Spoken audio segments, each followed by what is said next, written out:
to your exacting standards, Dr. Collins. Maybe you just need to give us ordinary humans a break. What? Ordinary humans like Lizzie Graves?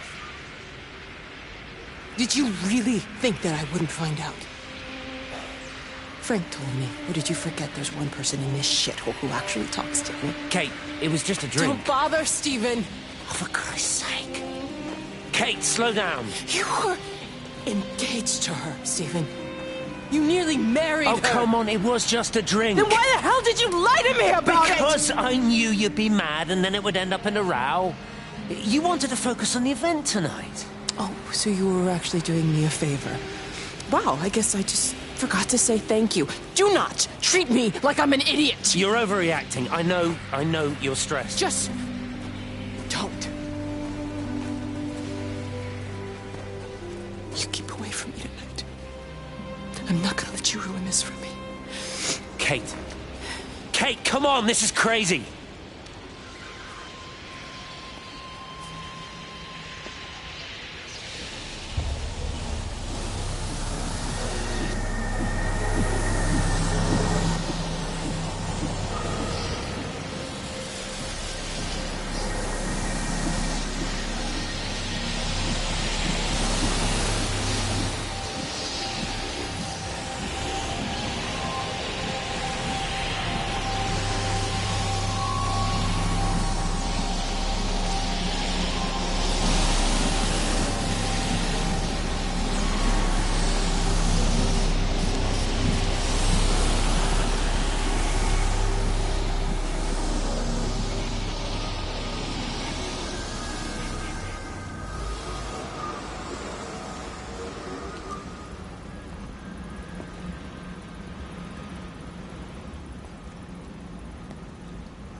When I was a kid, my dad found a fox.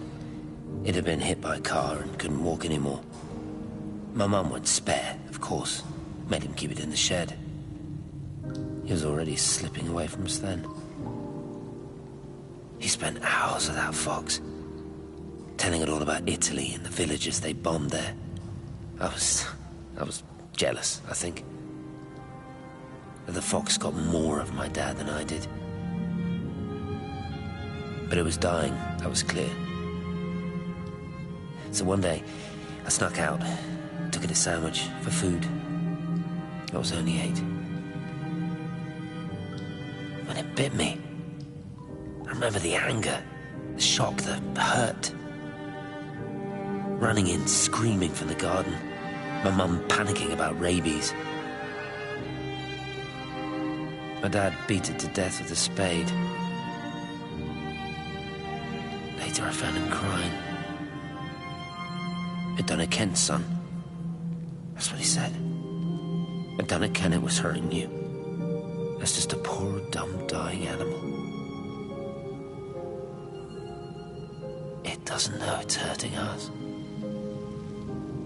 Christ help us, it's left the valley. It's everywhere now. It's been 3 hours since the planes went over. I haven't been able to reach anyone on the shortwave. I'm beginning to think I may have made a terrible miscalculation.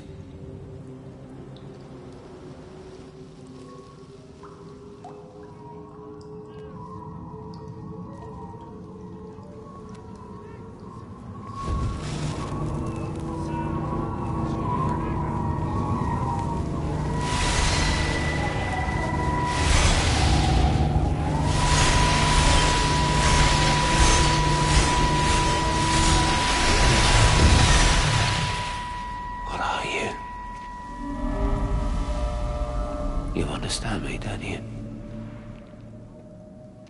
Well, there's no one left. Just me. You know what this is? What I'm gonna do? You want light?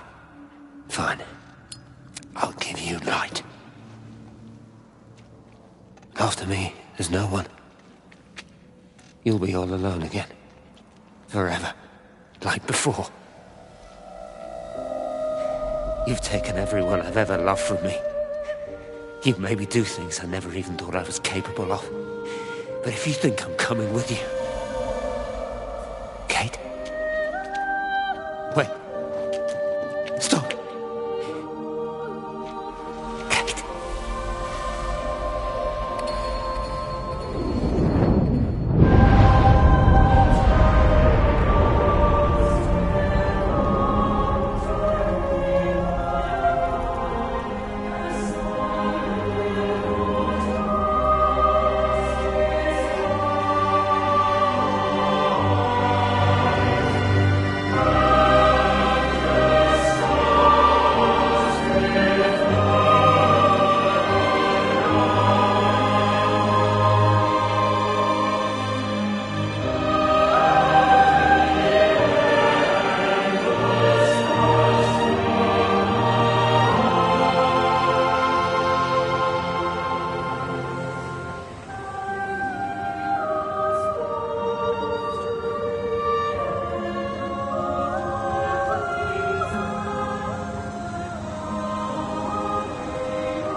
This is Catherine Collins.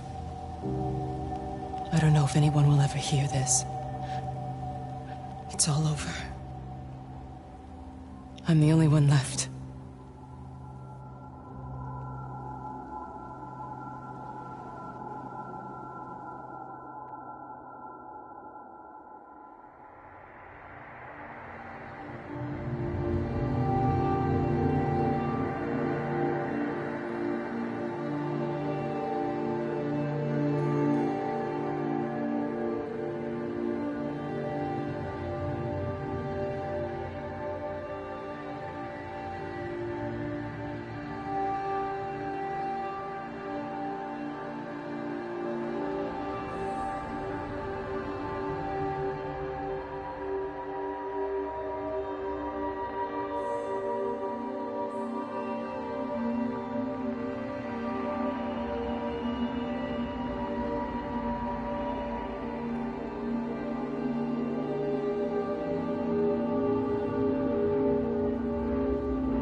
I know it didn't mean to hurt any of them.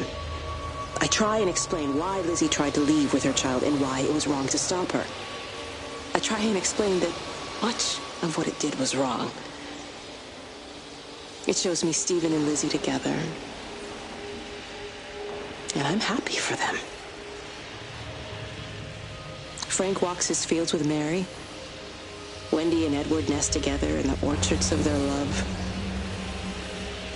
Jeremy lies at peace with his God at last. All of them are happy because they are together. I understand it better now. It is a collector of time, of butterflies.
watched a butterfly dancing in a strip of sunlight. All of its life contained in a single day. The blink of an eye between the ebb of the darkening tide. Lying there with the pattern curled around me, I saw the inevitability, the necessity of presence born from absence, the constant unfolding.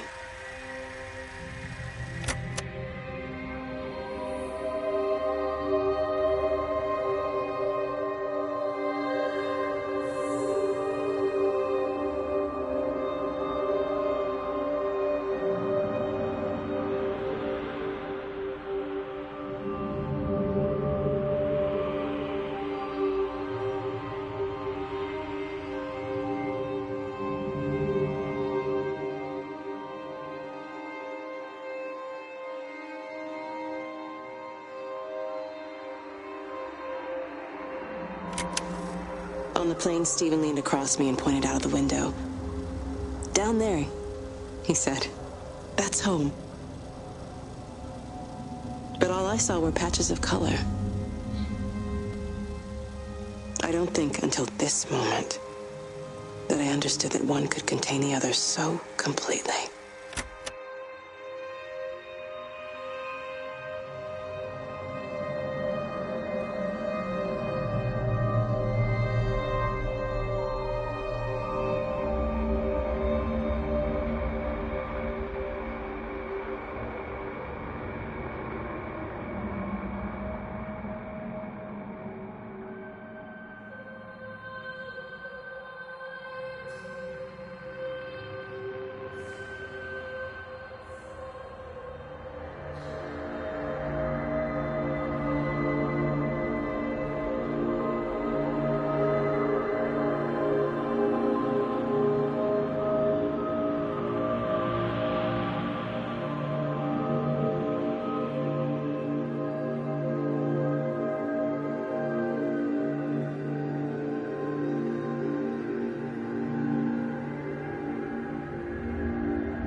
I watched the pattern lean in and time slow to almost nothing. I saw the flame leap from Stephen's hand and the moment hang in the air forever. I watched his face, and in the last second, I almost believe he saw me. He wasn't frightened or angry. I remember his expression, just like I remember it from the first time, early that morning when he woke and, still half sleeping, said, "God, I love you." And I loved him as he entered the fire. And I let him go, knowing I wasn't ready to join him. We have held time to ourselves here in this place. Held the light to the ground because we were afraid of the coming dark. But now we understand that to cling to the light is not living. I've spent my life watching the illumination from a million dead stars reaching for me without grasping this meaning. The light we cast transcends our death. The pattern made by our living creates a bridge across the dark.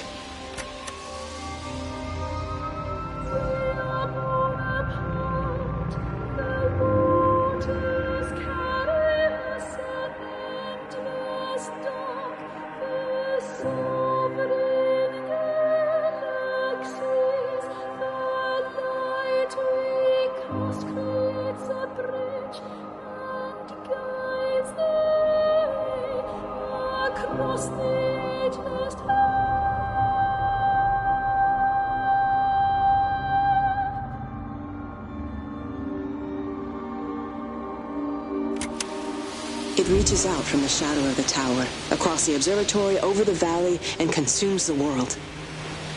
Everything is light now. Everything has come to rest. The world is scored by the traces we carved into it. Our presence is everywhere, the bridge joining our stories. This world existed before we came to it, and it will continue without us. In the empty fields and houses, our traces radiate, and others will come to dance in the light we cast. We can slip away gently, unafraid, knowing that everything will continue.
The end is coming now. I'm not afraid. We have each other. We lived apart from them. We understand now our failure to touch, to belong. But it doesn't matter anymore. Everybody is gone, and we will join them. We are born apart, driftwood on the banks of an endless dark ocean, and we will be carried away by the swell soon enough. But in between, in the single day of living, that dancing in a strip of sunlight, we can find what we miss. The love that makes us whole. The imminence. Everybody found their other. This pattern is mine.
day.